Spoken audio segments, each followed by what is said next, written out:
주님을 사랑하시는 분들은 아멘 하십시다. 우리나라 최고의 기업인이셨던 삼성그룹의 이건희 회장께서 지난 28일 수요일에 조용히 장례를 치르고 세상을 떠나셨습니다. 아시다시피 그분은 삼성이라는 대한민국 기업을 세계적인 초인류 기업으로 키워낸 분이라 할 수 있습니다. 아버지의 뒤를 이어 그룹 회장에 취임한 그는 취임과 동시에 제2의 창업 선언을 통하여 아내와 자식만 빼고 다 바꾸라는 신경영을 선포했고 계속적인 변화와 혁신으로 오늘의 기업을 이루어낸 것입니다. 그 유명했던 일본의 소니사나 또 미국의 애플사를 다 제치고 이 삼성이 세계적으로 1위를 하는 제품이 현재 20여 개 품목에 이른다고 합니다. 그것은 세계 1등이라는 그의 구호 때문이라고 합니다. 그런데 그분은 기업 경영뿐만 아니라 우리나라 국위를 선양하는 데도 많은 노력을 기울였습니다. 예를 들면 평창올림픽을 유치하기 위해서 1년 동안 170일 정도를 해외에 머물렀고 그 결과 올림픽이 유치되었을 때 눈물을 흘리던 그의 모습이 지금도 생생합니다. 그런데 그런 큰 별이 이제 떨어진 것입니다. 그런데 여러분, 안타까운 것은 그런 분의 죽음 앞에서 비판의 말을 쏟아내는 사람들이 있었다 하는 것입니다. 대부분은 한국을 살려낸 위대한 기업인이라고 칭찬의 말들을 하였지만 그럼에도 불구하고 그에 대하여 비난을 하는 사람들도 있었다 하는 것입니다. 물론 그분도 기업을 경영하느라 잘못한 일들이 왜 없었겠습니까마는 우리나라를 이렇게까지 세계적인 나라로 국위를 선양한 분이신데 코리아는 몰라도 삼성은 다 아는 이런 세상이 되었는데 그런 분이 돌아가셨으면 덕담을 하는 것이 올바른 상식이 아니겠습니까? 그분 정말 수고하셨습니다. 정말 그동안 감사했습니다. 이렇게 말하는 것이 사람의 도리가 아니겠는가 하는 것입니다. 성도님 여러분, 오늘 설교를 시작하면서 먼저 이런 말씀을 드리는 것은 우리는 사람을 귀히 여겨야 된다 하는 것입니다. 그렇습니다. 우리는 사람 하나하나를 귀하게 여기셔야 합니다. 특별히 우리 그리스도인들은 성도 한 분 한 분을 정말 귀하게 여기셔야만 합니다. 그래서 오늘은 성도 한 분 한 분을 귀히 여기십시다 라는 제목으로 말씀을 함께 나누고자 합니다. 한번 같이 해주시겠습니까? 성도 한 분 한 분을 귀히 여기십시다. 우리 그리스도인들은 이 세상에 사는 동안 크게 두 가지의 관계 속에서 살아가게 됩니다. 하나는 하나님과의 관계와 또 하나는 사람과의 관계입니다. 하나님과의 관계를 수직적인 관계라고 한다면 사람과의 관계는 수평적인 관계인데 중요한 것은 이 두 가지의 관계가 별개의 관계가 아니라 상관관계가 있다 하는 것입니다. 하나님과의 관계와 사람과의 관계는 상관관계가 있다, 연관관계가 있다 하는 것입니다. 요한일서 4장에 보면 이런 귀한 말씀이 있습니다. 누구든지 하나님을 사랑하노라 하고 그 형제를 미워하면 이는 거짓말하는 자니 보는 바 그 형제를 사랑하지 아니하는 자는 보지 못하는 바 하나님을 사랑할 수 없느니라고 하셨습니다. 하나님을 사랑한다고 하면서 형제를 미워하는 것은 거짓말하는 자니 거짓말쟁이라 하는 것입니다. 형제를 미워하면서 하나님을 사랑한다는 말은 새빨간 거짓말이라 하는 것입니다. 형제를 사랑하지 아니하는 자는 하나님을 사랑할 수가 없다 하는 것입니다. 그러므로 우리는 내가 하나님과 어떤 관계에 있는가, 하나님과 어떤 관계에 있는가 하는 것은 사람과의 관계를 통하여 알 수가 있다 하는 그런 말씀입니다. 사람과의 관계가 바른 사람은 하나님과의 관계가 바른 것입니다. 사람과의 관계가 좋은 사람은 하나님과의 관계도 좋은 것이고, 그러나 사람과의 관계가 문제가 있는 사람은 하나님과의 관계에도 문제가 있는 것이고, 사람과의 관계가 원만하지 못한 사람은 하나님과의 관계에 있어서도 원만하지 못하다 하는 말씀입니다. 이처럼 인간관계는 중요한 것입니다. 왜냐하면 하나님과의 관계의 척도가 되기 때문입니다. 오늘 본문 야고보서는 성도 간의 인간관계를 많이 말씀하고 있는 성경인데, 오늘 본문도 성도 간의 인간관계를 말씀하고 있습니다. 이런 한 재미있는 비유를 소개하고 있습니다. 오늘 본문 2절에 만일 너희 회당에 금 가락지를 끼고 아름다운 옷을 입은 사람이 들어오고 또 남루한 옷을 입은 가난한 사람이 들어올 때에, 여러분 교회당 안에는 여러 종류의 성도들이 들어오지 않겠습니까? 이렇게 여러 종류의 성도들이 들어올 때 너희는 어떻게 하겠느냐? 너희가 과연 안내위원이라면 어떻게 그들을 안내하겠느냐? 그런데 안내를 하는 사람이 이렇게 했다는 것입니다. 3절에 너희가 아름다운 옷을 입은 자를 눈여겨보고 말하되 여기 좋은 자리에 앉으소서 하고, 또 가난한 자에게는 말하되 너는 거기 서 있든지 내 발등상 아래 앉으라, 내 발 아래 앉으라, 이렇게 말을 한다는 것입니다. 안내를 하는 사람이 똑같은 성도인데 한 사람에게는 눈여겨보면서 좋은 자리로 안내를 하고, 어떤 사람에게는 당신 마음대로 하라고 이렇게 안내를 한다면 이것이 어떻게 했느냐 하는 것입니다.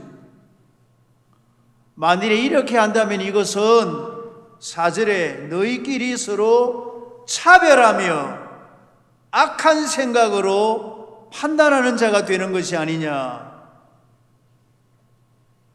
이것은 악한 생각으로 차별하며 판단하는 것이라 하는 것입니다.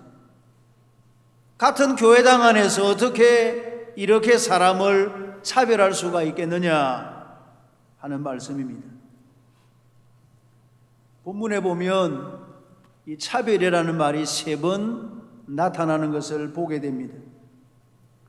오늘 본문 1절에 내 형제들아 사람을 차별하여 대하지 말라. 4절에 너희끼리 서로 차별하며 판단하는 것이 아니냐. 마지막 9절에 만일 너희가 사람을 차별하여 대하면 죄를 짓는 것이니 절대로 성도들을 차별하지 말라 하는 거예요.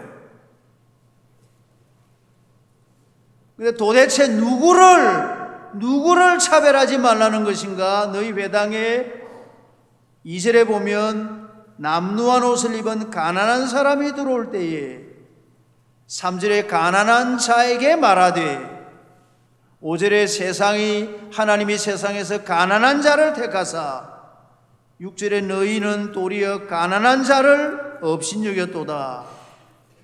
누구를 차별하지 말라는 것입니까? 가난한 자를.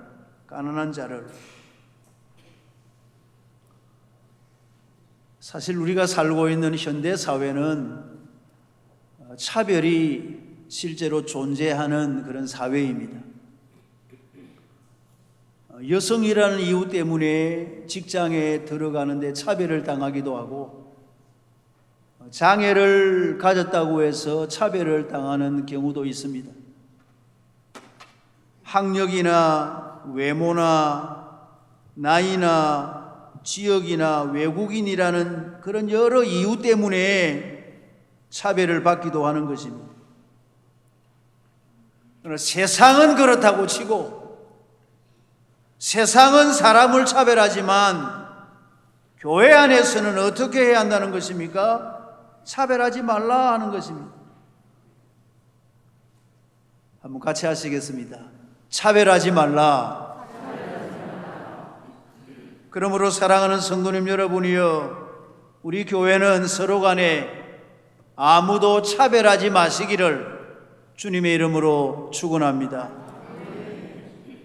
교회 안에는 남자도 있고 여자도 있고 연세가 드신 분도 있고 젊은 아이들도 있고 공부를 많이 하신 분도 있고 공부를 좀 많이 하지 못한 분도 계시고 직분을 가진 분도 있고 직분을 가지지 못한 분도 계시고 교회 안에는 다양한 분들이 많이 계십니다마는 한 가지 원칙은 아무도 차별을 받지 않아야 된다 하는 것입니다.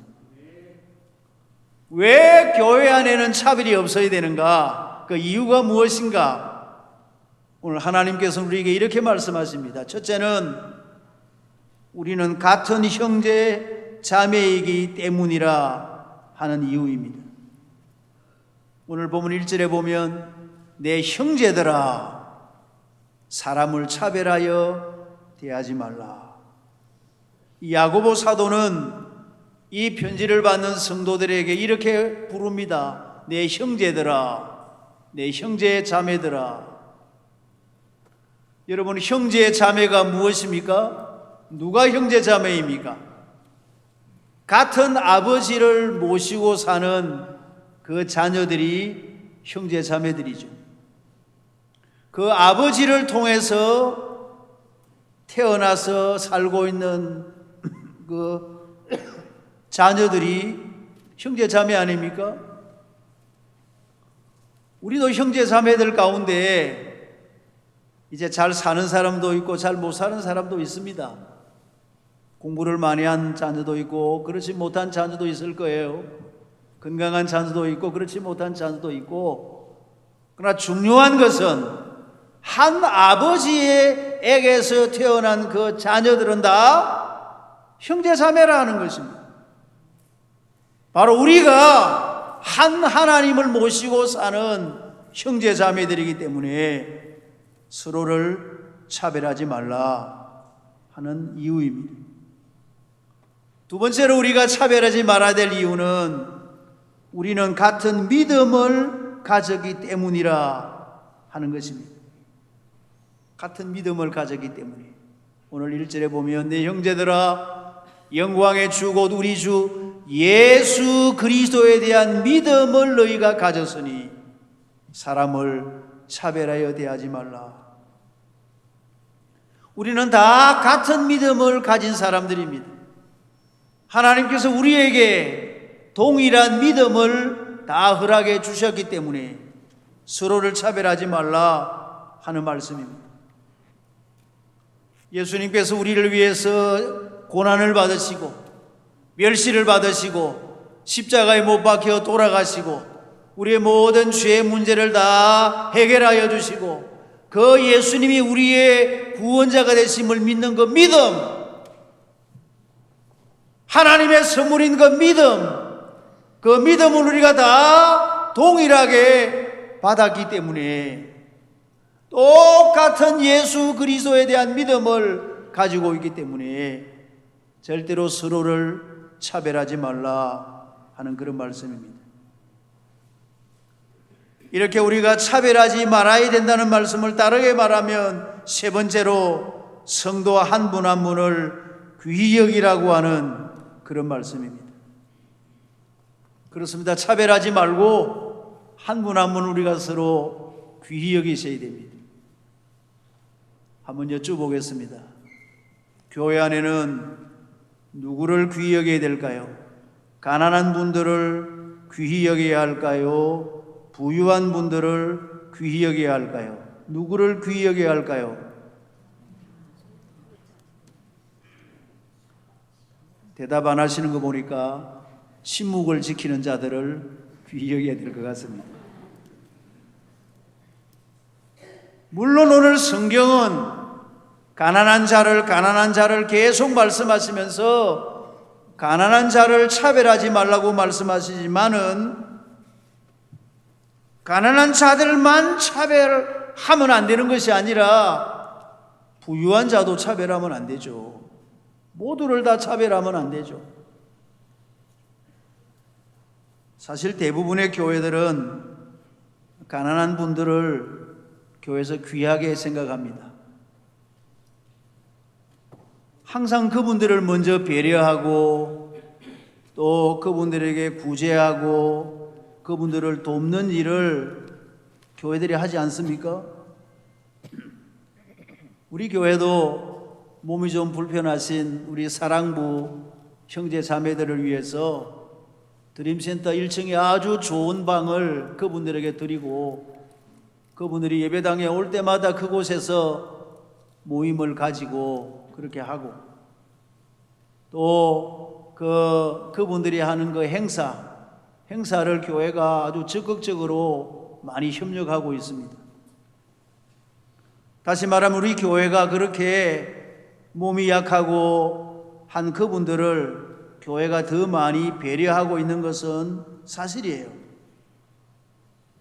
근데 반면에 부자들은 교회가 무슨 배려를 하죠? 직분자들은 교회가 무슨 배려를 하죠? 부자들은 도리어 교회가 죄인 취급하는 경우가 많습니다. 왜? 우리 예수님께서 말씀하신 중에 부자는 천국에 들어가기가 약대가 바늘기로 들어가는 것보다 더 어렵다.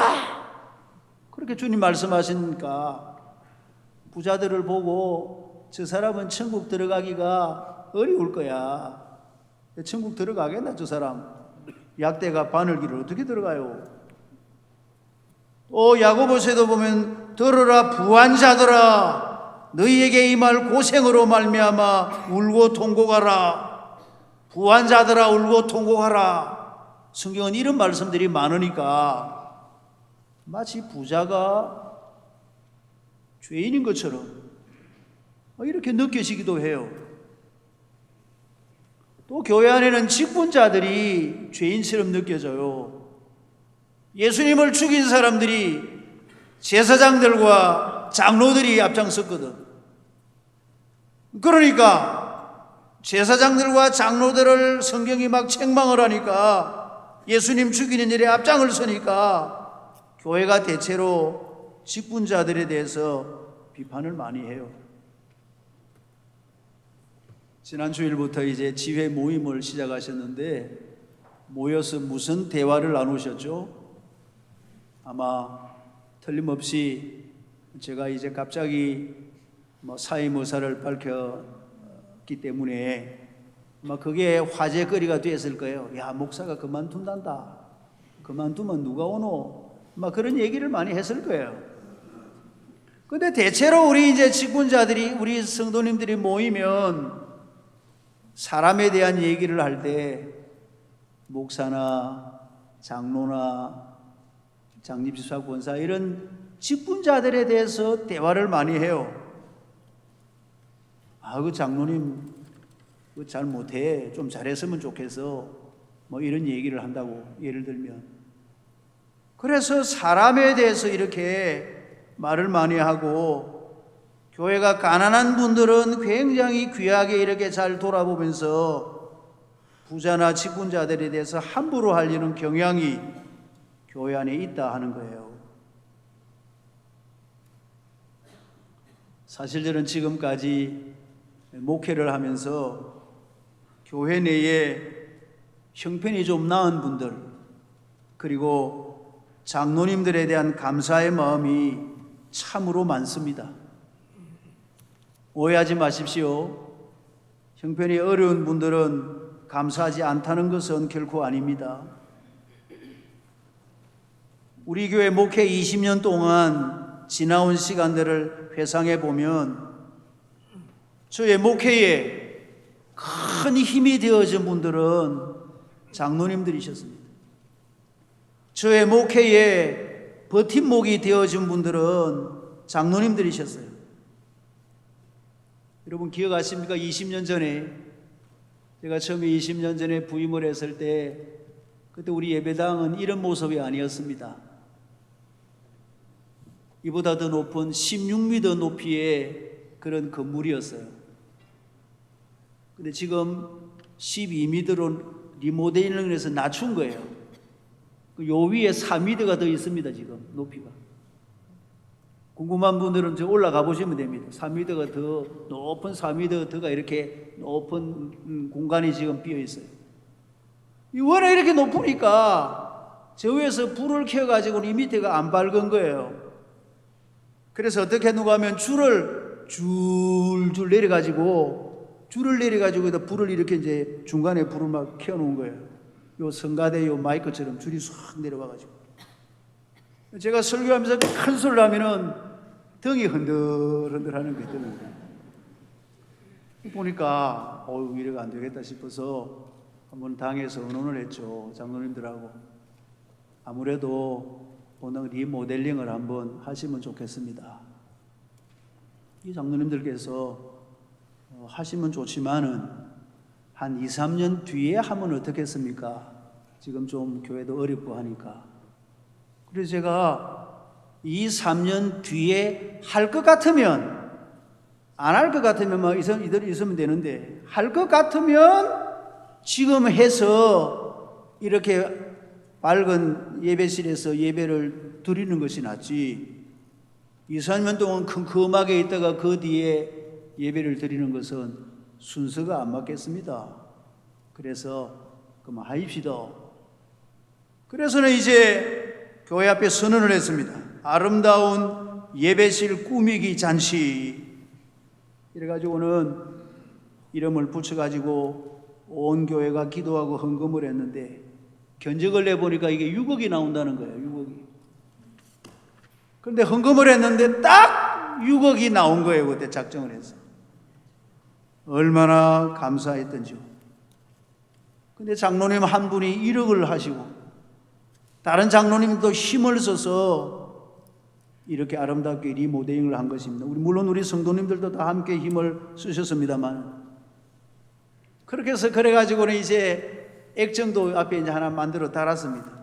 이 액정이 이제 몇 년 시간이 지나니까 점점 어두워져서 희미한 거예요. 그래서 이제 제 얼굴이 잘 희미해가지고 저 사람이 누구 이렇게 잘 안 보이는 거예요. 자, 그러던 중에 이게 너무 어두우니까 이 어두운 것을 보시고 우리 장로님 한 분이 목사님 제가 액정을 바꾸겠습니다 하고는 5천만 원을 무명으로 헌금을 해서 액정을 바꾼 거예요. 그 액정을 10몇 년 동안 쓰고 있다가 2년 전에 지금 이 액정이 이제 바뀌게 된 것입니다. 2004년에는 아름다운 예배당 꾸미기 잔치를 했습니다. 이 본당만 이렇게 할 게 아니라 1층 지하하고 다른 데도 다 이렇게 좀 합시다 해서 잔치를 했는데 이때 이 건축비가 많이 들어갔습니다마는 장로님 한 분이 2억 5천만 원을 헌금을 했어요. 그분이 앞장서 주시고 우리 온 교회가 힘을 써서 이렇게 한 겁니다. 2010년에는 저 드림센터를 이제 건축을 했는데 저 비전센터 건립을 할 때도 우리 장로님들이 앞장을 서 주셨어요. 2015년에는 인도의 목회자 10명을 초청한 일이 있었습니다. 10사람을 인도에서 데리고 오려니까 비행기 싹도 비싸고 체류비도 들고 이제 돈이 많이 드는데 장로님 한 분이 개인적으로 헌금을 많이 하셔가지고는 그래서 그들이 초청을 해서 2주간 동안 있다가 돌아갔는데 한국 교회를 보고 돌아갔는데 그 사람들이 돌아가서는 우리 한국 교회처럼 목회를 하는 거예요. 그래서 막 교회가 뜨겁고 부흥을 하고 모이기만 하면 우리 얘기를 하고 그리고는 언제 다시 거제교회 한번 또 오라 안 하나 이런 얘기도 하고 그렇게 지금 지내고 있다는 소식을 듣고 있습니다. 어떤 한 장로님은 선교사님이 오셔서 그 예배당 옆에 교육관하고 사택을 지어야 되는데 필요하다고 말씀을 하시니까 3천만 원을 헌금을 하셔가지고 그 교육관과 사택을 지어드렸습니다. 얼마 전에 코로나 사태가 한창일 때 우리 교회 내에 어려운 자영업자 성도님들이 많이 계시지 않습니까? 그래서 당회를 하면서 어려운 자영업자 성도님들을 좀 도와야 되지 않겠습니까? 그런데 우리 장로님들이 교회가 재정이 어려운데 그만 우리가 내서 그렇게 도웁시다 해가지고는 우리 장로님들이 3천만 원을 모아서 그 자영업자 성도님들에게 전달을 하기도 한 것입니다.